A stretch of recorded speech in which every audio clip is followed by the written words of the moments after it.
Oke, sebelum kita mulai perdebatan yang sangat-sangat panas kali ini, gua pengen kalian langsung buru-buru tulis di kolom komentar. Menurut kalian, Robert Downey Jr. sebagai seorang aktor, apakah dia aktor kelas tier S, A, B, atau C yang paling bawah? Buru-buru kalian tulis di kolom komentar sebelum otak kalian teracuni dengan pemikiran argumentasi dari gua. Dan jangan lupa tulis argumen kalian juga ya. Jangan sampai kalian cuma pilih antara A, B, C. Ya semua orang juga bisa ngelakuin itu. Ayo gua minta Ngelantur Corps belajar yang namanya pemaparan argumentasi yang baik.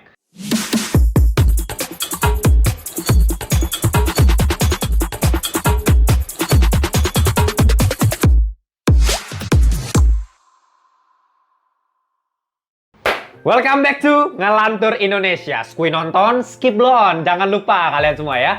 Oke, kita kembali lagi di segmen yang sangat-sangat panas. Selain segmen The Bomb, ada juga segmen Hot Takes. Ya, jadi buat kalian yang baru pertama kali datang di segmen Hot Takes Ngelan, kita di sini akan memperdebatkan komen dari netizen yang hot takes gitu. Artinya panas, beda argumen dari gua dan perlu diperdebatkan. Biasanya kalau kalian cek, ini kan Hot Takes episode 4 ya. Kalau kalian cek episode 1, 2, 3, apalagi episode 1 kita lawannya orang yang verified lagi ya. Cuman biasanya tuh komennya tolol-tolol level 1, 2, 3. Yang kemarin udah cukup oke, level 6 lah tololnya gitu ya. Cuma di sini yang bakal gua debatin adalah komen netizen yang gak tolol sama sekali. Jadi sangat bisa diterima oleh siapapun. Jadi ini cuma masalah perbedaan perspektif dan kalian juga mungkin banyak yang setuju sama orang yang satu ini. Jadi gue pengen ucapin dulu selamat karena Anda berhasil masuk ke dalam Hot Takes episode 4 kali ini. Selamat untuk Revavio ya. Ini dari namanya aja nama-nama Prancis gimana gitu ya, Revavio. Ya, kalau kalian perhatiin di Hot Takes sebelumnya biasa nama-namanya nggak jelas tuh, pakai angka-angka apa gitu ya. Ya biasa dari nama-nama kayak gitu emang bocah-bocah kagak jelas. Cuman kali ini ya cukup berkelas dari namanya dan memang pemaparan argumennya cukup berkelas juga. Maksudnya banyak bisa diterima sama netizen yang lain gitu. Nah, jadi kalau kalian penasaran sama apa sih komentar yang gue bikin Hot Takes kali ini, apa perdebatannya? Kalian bisa cek komennya di sini. Nah, ini komennya panjang sekali, jadi ya kalian baca dulu ya. Baca dulu, simak dulu, di pause boleh kalau perlu biar kalian bisa memahami sebenarnya argumennya dia apa sih. Dan menurut gua, komentar dia punya cukup logika yang bagus lah. Runtutan logikanya cukup bagus. Jadi gua pengen memperdebatkan dari perspektif yang lain. Karena buat gua sendiri, gua sama sekali nggak setuju sama apa yang dia tulis tadi ya. Nah gini, gua pengen tahu konteksnya dulu. Kenapa sih dia tulis komentar sepanjang itu? Dia perdebatin gua dari konten yang mana? Nah, gua waktu itu tuh pernah bikin konten prediksi Oscar ya tahun 2024. Dicek nih videonya gitu ya. Salah satunya, gue memprediksi bagian supporting actor. Nah, di bagian nominasi supporting actor itu masuk RDJ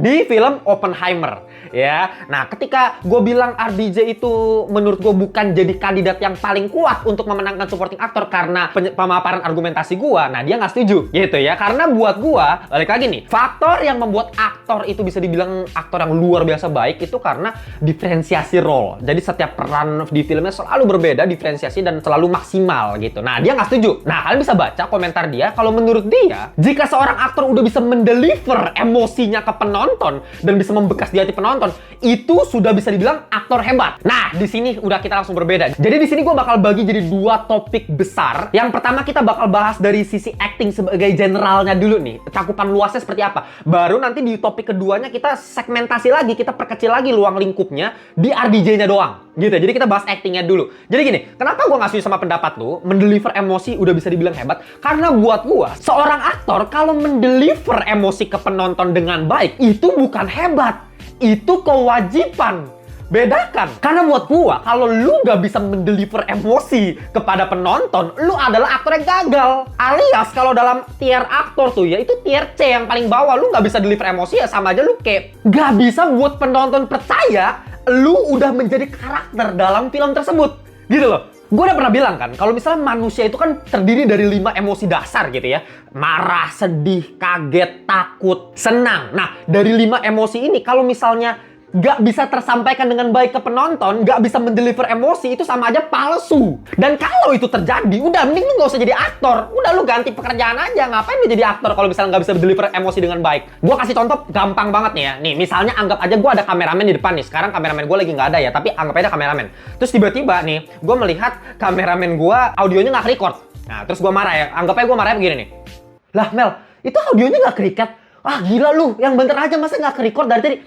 Lu dapat gak emosinya?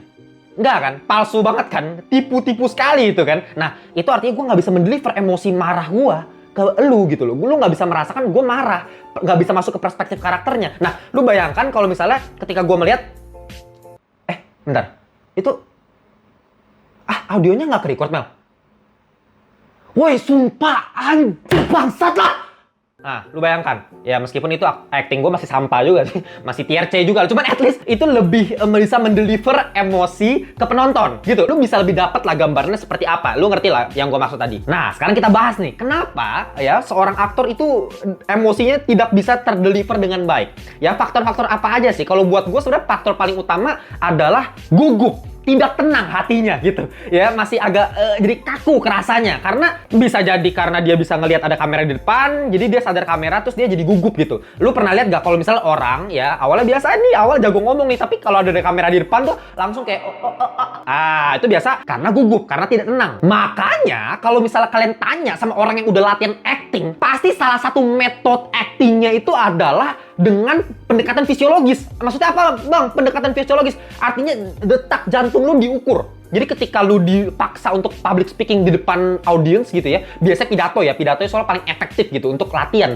Ya, karena bener-bener lu lantang suaranya di depan banyak orang, nah detak jantung lu tuh diukur. Nah biasanya kalau misalnya aktor yang masih amatiran, detak jantung tuh kenceng banget, duk gitu kan, karena masih belum tenang, belum kalem. Tapi ketika lu melihat aktor yang udah profesional sekali, udah jago banget, itu tenang sekali, itu beda sekali detak jantungnya. Oke, lanjut lagi. Tadi si Reva Viola tadi itu, dia bilang kalau misalnya aktor itu gak perlu punya diferensiasi role dengan peran dia di film-film yang lain gitu. Yang penting dia udah bisa mendeliver emosi, udah bagus. Nah, gini, ini adalah pemahaman yang menurut gue salah. Ini buat gue ya. Karena apa? Kita mengacu ke sejarahnya. Apa sih sebenarnya acting? Kenapa bisa terjadi yang namanya teater? Ada aktor, ada aktris. Ini sebenarnya apa sih awal mulanya? Oke, gue ceritakan ya. Pada tahun 560 sebelum Masehi, ada seorang bernama Pisistratus ya. Ini sebenarnya nama singkatan gitu. Karena kalau kalian pengen tahu nama lengkapnya itu pinjem dulu 100.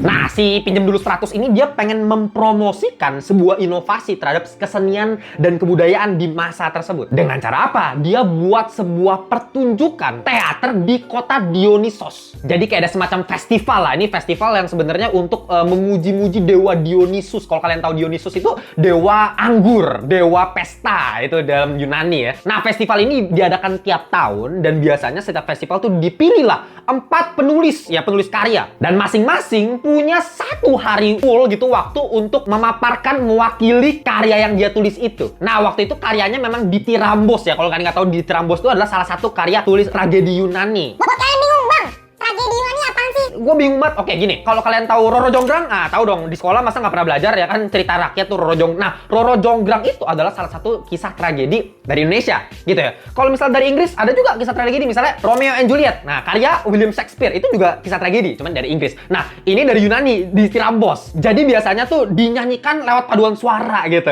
Biasanya ya. Nah, tapi ada seseorang dari paduan suara ini yang namanya Thespis ya, Thespis ini. Nah, tiba-tiba yang harusnya biasa kan paduan suara aja dalam memaparkan karyanya. Nah, Thespis ini tiba-tiba memerankan salah satu peran dari karyanya. Jadi harusnya karyanya kan yaudah paduan suara doang gitu kan. Nah, waktu itu si Thespis ini tiba-tiba jadi karakter yang lain gitu ya. Dia anggap aja di A, tiba-tiba dia jadi peran A. Nah, terus dia pakai topeng gitu buat membedakan mana karakter ini, mana karakter yang ini gitu. Dia jadi si A misalnya gini kan, dia improvisasi. Habis itu dia jadi B gitu, ambil peran yang lain. Jadi itu belum pernah dilakukan sama sekali. Nah, kita harus paham dulu sebenarnya aktor tuh awal mulanya kan seperti itu. Yang seperti yang dilakukan Thespis itu kalau nggak tiba-tiba mengambil peran yang berbeda-beda itu, yang nggak akan terjadi aktor, nggak akan terjadi yang namanya teater. Kalau misalnya dia nggak melakukan improvisasi seperti itu, dan akhirnya menang kan gara-gara dia tiba-tiba improvisasi ngambil peran yang berbeda-beda sampai dipuji-puji sama Aristoteles tuh, filsuf yang terkenal di zaman itu. Nah, sekarang barulah kita masuk di topik kedua. Kita bakal bahas dari sisi RDJ-nya nih, Robert Downey Jr. sebagai aktor.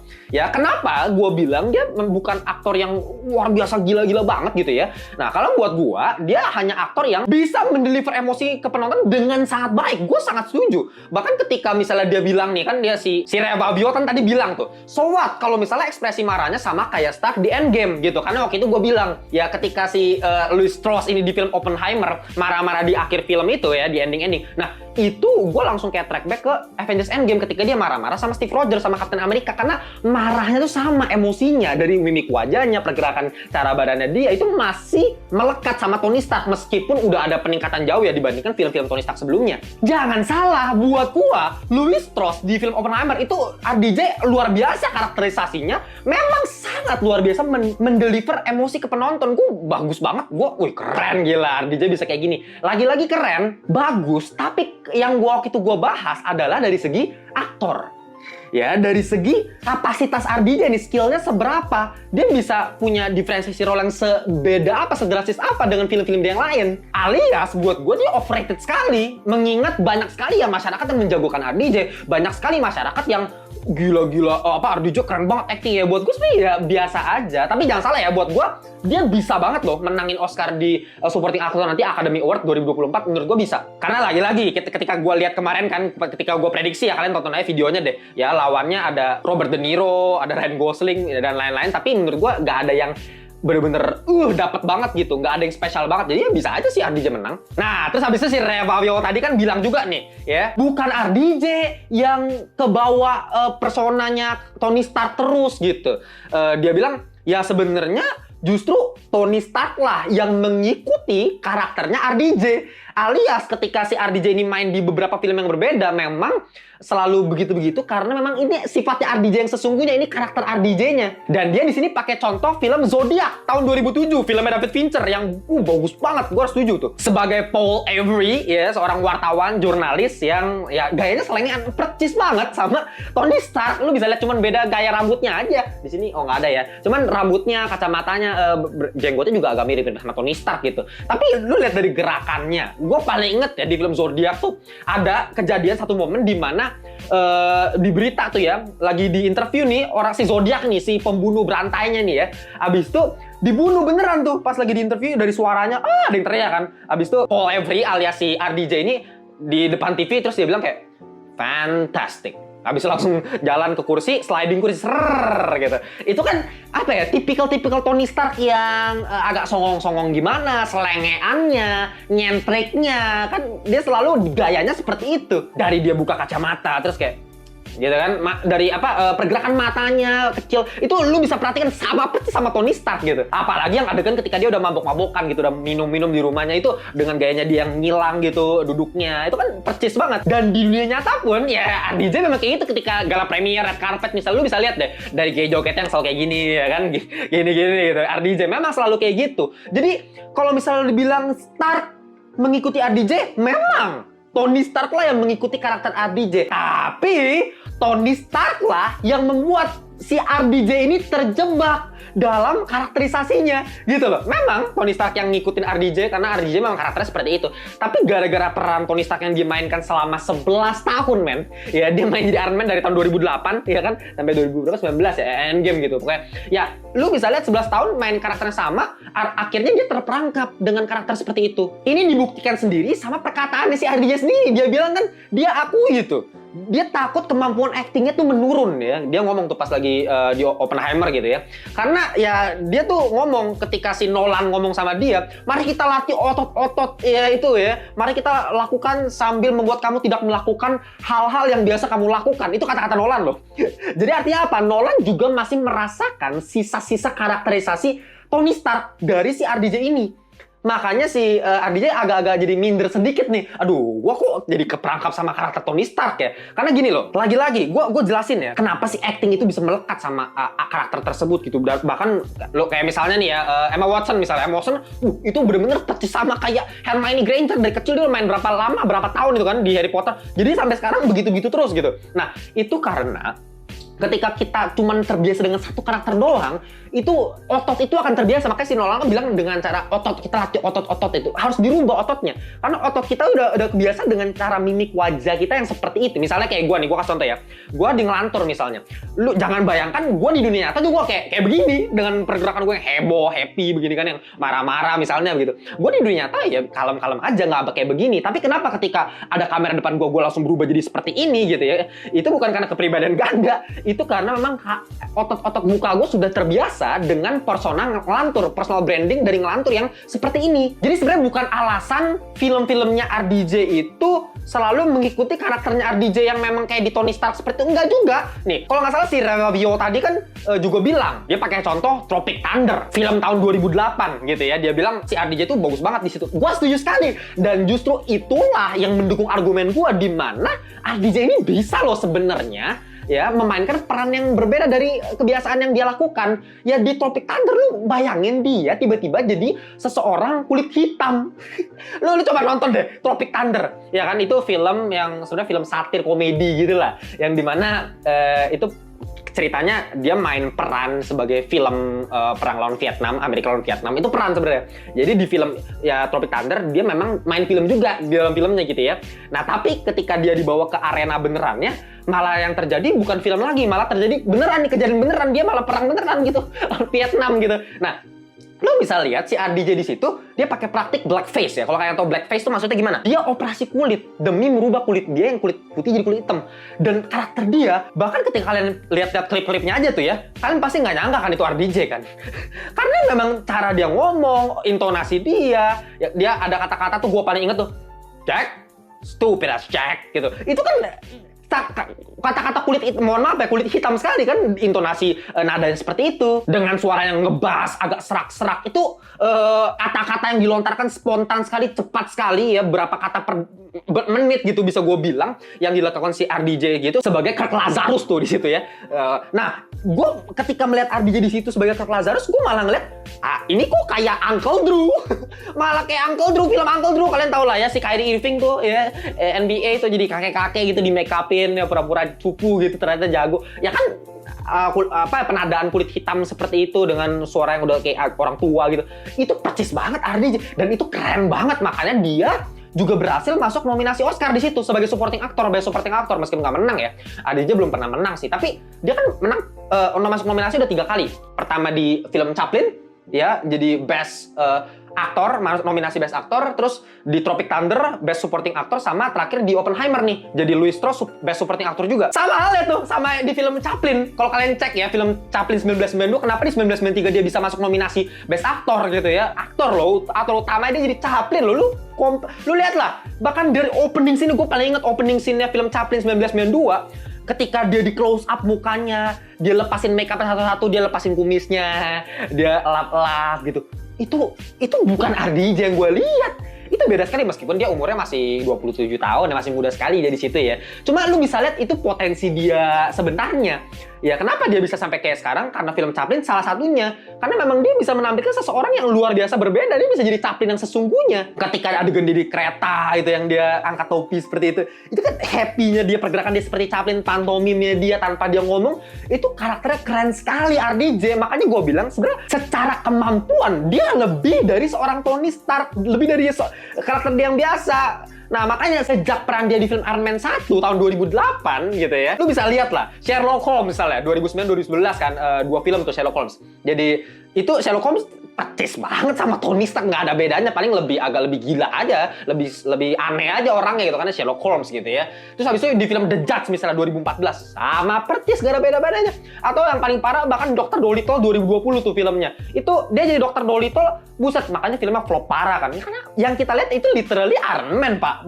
Itu Iron Man bukan Dr. Dolittle. Karena apa? Karena memang 11 tahun dia jadi Tony Stark tuh udah sistem tuh, ototnya udah susah gitu ya. Meskipun memang karakterisasinya juga pengaruh juga ya, dari direkturnya juga pengaruh tuh gimana cara dia direct nih aktornya seperti apa. Cuman ya memang ya dia terperangkap di dalam sistem ototnya seperti itu. Oke, sebelum kita lanjut pembahasan kita ke bagian yang terakhir, gue pengen rekomendasikan buat beli nih official merchandise dari Ngelantur Samurai Vader. Ini gue yang gambar pakai tangan gue sendiri, karya gue nih, sablonnya Plastisol, mau berapa tahun juga aman banget, Katon Combat 24S men.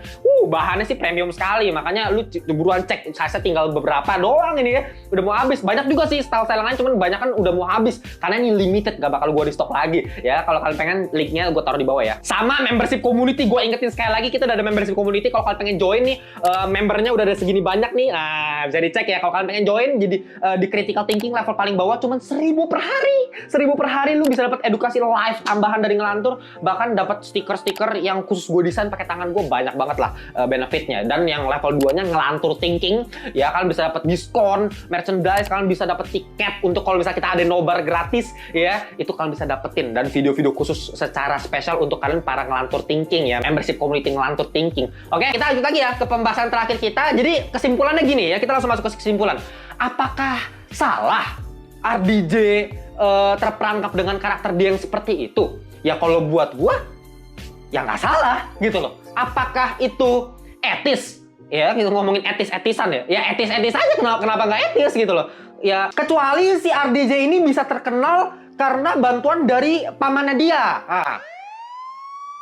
Ya maksud gua begitulah. Nah itu kan nggak etis kan, iya kan. Nah kalau misalnya ulang legal nggak legal, nggak ada hukum apa-apa masalah memainkan diferensiasi role yang sama-sama aja gitu ya tiap perannya.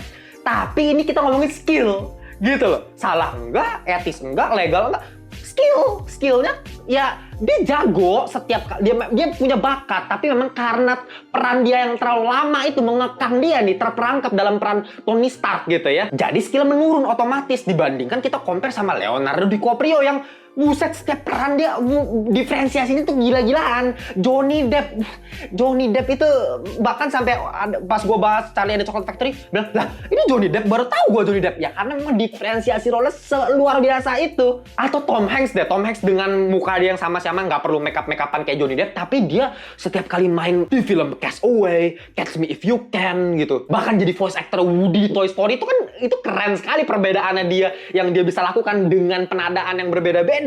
Itu jagonya si Tom Hanks gitu. Nah, RDJ menurut gue masih ada di, ya kalau buat gue ya masih di kategori kelas A- kali ya, mungkin di A- gitu. Tapi kalau kalian punya pendapat yang berbeda seputar kemampuan acting ya kan dari aktor mana atau RDJ, kalau kalian punya argumen yang lain, kalian tulis di kolom komentar aja biar kita debat ya, biar terjadi dialektika. Jangan cuma jadi penonton yang apatis, cuman oh iya menurut gue setuju sama lu bang, udah gitu doang ya. Gue setuju sama lu bang karena ini, kasih penjelasannya. Gue nggak setuju karena ini gitu lah, biar otak kalian bekerja gitu ya. Oke, jangan lupa ya, kalau kalian pengen follow kita di Instagram, cek aja ya, gue taruh linknya juga di bawah. Dan grup WhatsApp, kalau kalian pengen join sama Ngelantur Corp 900 orang lainnya, kita ngobrolin seputar perfilman dan TV series, linknya gue juga taruh di bawah. Oke, ya itu aja, kita jumpa di segmen Hot Take selanjutnya. Bye-bye semuanya.